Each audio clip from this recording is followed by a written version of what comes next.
Beckham can deal with the public's animosity. He's a guy who is very sensitive. He becomes scared.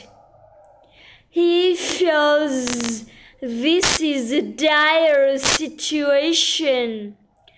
Beckham is so scared. He won't leave his house. He keeps the windows closed and the doors locked. He becomes paranoid and he won't leave the house, even to play soccer. Finally, his team manager calls and says, "This is a situation which is unacceptable. You're fired." Beckham cries, "No!"